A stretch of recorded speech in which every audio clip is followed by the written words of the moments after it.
যদি এক সমান যদি অধিকারের দেশে না দেওয়া হয় তাহলে ছাত্র জনতা আবার যেভাবে নামছে এই দেশে ইনশাল্লাহ আবার নামবে।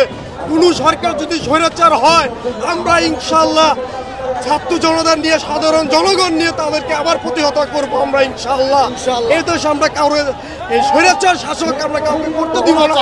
আমি কুষ্টিয়া থেকে আসছি, কুষ্টিয়া কুমারখালী দেখতে আসলাম যে এখানে কেমন কি অবস্থা, সেইগুলার কি অবস্থা হয়েছে। ঘর বাড়ি এখানে অনেকে আসছে, আমিও আসছি, ইতিহাসের সাক্ষী হয়ে গেলাম আর কি, এরকম অবস্থা আর কি। এটা তো আসলে ওই স্বৈরাচারের পতনের ফলে যা হলো, মানুষের ক্ষোভ যেখানে প্রকাশ পেয়েছে সেগুলো তারা প্রকাশ করলো। এটা এই বিষয়ে আসলে সাধারণ মানুষ তো আসলে ক্ষোভের বহিঃপ্রকাশ ঘটাইছে। এটা তো কোন নেতা কি বললো সেটা তো আসলে মূল বিষয় না। সাধারণ মানুষ যেটা বলবে, সাধারণ মানুষের আকাঙ্ক্ষা যেটা সেটাই হয়ে গেল আর কি। এটাই আমরা চাই একটা গণতান্ত্রিক একটা সুন্দর একটা বাংলাদেশ চাই। এদেশে কোনো বিশৃঙ্খলা হবে না, এদেশে কোনো মানুষ নির্যাতন হবে না, সুন্দর একটা বাংলাদেশ চাই আমরা। এমন আমাদের এই দেশের ভিতরে একটা রিক্সাওয়ালা থেকে শুরু করে যে একটা কোটিপতি যে আছে তাদের এক রকম সমান অধিকার চাই আমরা, তারা যেন সমান অধিকার পায়।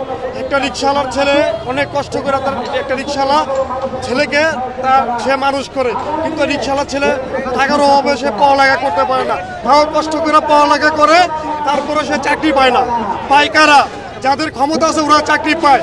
এখানে কোনো মুক্তিযোদ্ধা কোটা থাকবে না, এখানে থাকবে সব সমান। যেমন আমার বাবা মুক্তিযোদ্ধা না কি আমি কি আমার কি চাকরি পাবো না? আমার বাচ্চা যদি পড়ালেখা করে আমার বাচ্চা কি চাকরি পাবে না? এরকম কোনো কোটা থাকবে না, সবার জন্য এক সমান অধিকার থাকবে। আমার বাবা মন্ত্রী, আমি ভালো পজিশনে চাকরি পাবো। আমার বাবা মুক্তিযোদ্ধা, আমি ভালো পজিশনে চাকরি পাবো। আমার বাবা মুক্তিযোদ্ধা না, আমি ভালো পজিশনে চাকরি পাবো না। এরকম না, সবার জন্য এক সমান অধিকার থাকতে হবে এদেশে। যদি এক সমান যদি অধিকারের দেশে না দেওয়া হয় তাহলে ছাত্র জনতা আবার যেভাবে নামছে এই দেশে ইনশাল্লাহ আবার নামবে। কোনো সরকার যদি স্বৈরাচার হয় আমরা ইনশাল্লাহ ছাত্র জনতা নিয়ে সাধারণ জনগণ নিয়ে তাদেরকে আবার প্রতিহত করবো আমরা ইনশাল্লাহ। এই দেশে আমরা কারো এই স্বৈরাচার শাসক আমরা কাউকে করতে দিব না। একটা মানুষের যে মৌলিক চাহিদাগুলো সর্বপ্রথম যাব, যেন ভবিষ্যতে যে সরকার আসবে বাংলাদেশের প্রত্যেকটা জনগণ, বড় লোক থেকে বড় ধরনের সেক্টর থেকে ছোট লোক, গরিব মানুষ, প্রত্যেকজন যেন সমান অধিকার পায়। শিক্ষা, স্বাস্থ্য, বাসস্থান এবং শিক্ষার পর যেন কর্মজীবী সে যেন কিছু বলে তাকে সমস্যায় পড়তে না হয়। আয় করার জন্য কর্মসংস্থানের আমি সরকারের কাছে আবেদন করব যেন তার কর্মসংস্থানের ব্যবস্থা হয়, সে যেন আয় করতে পারে তার পরিবারের জন্য, তাকে যেন কোনো সমস্যায় পড়তে না হয়। যে বর্তমানে দেখি একজন পড়ালেখা শেষ হওয়ার পর তাকে চাকরির জন্য এত দৌড়াদৌড়ি করতে হয়, তাও চাকরি পায় না। সুন্দর মতো পড়ালেখা শেষ করে তাও সেই চাকরির জন্য তাকে ঘুরপাক খাইতে হয়। এত কেন এরকম হবে? আমি চাই বাংলাদেশে যেন সবাই সুশিক্ষা পাক, ভালো মতো শিক্ষায় যেন শিক্ষিত হোক। আমার ছাত্র ভাইদেরকে যাদের এই অভ্যর্থনের কারণে আজ এই স্বৈরাচার ফ্যাসিস্ট এই দেশ থেকে মুক্ত হয়েছে, আমরা নিঃস্বাধীনভাবে এই দেশে চলাফেরা করতে পারছি এবং নিঃসন্দেহে আমরা সকল কর্মকাণ্ড লিপ্ত থাকতে পারবো।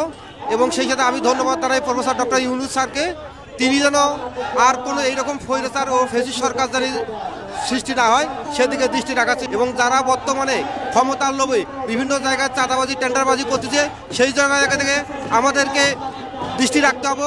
এবং এটাও দৃষ্টি রাখতে হবে ফ্যাসিস্টের যে সমস্ত আমলাতান্ত্রিক জটগুলো আছে সেগুলো আমাদেরকে দ্রুত সহিত আমাদেরকে অপসারণ করতে হবে।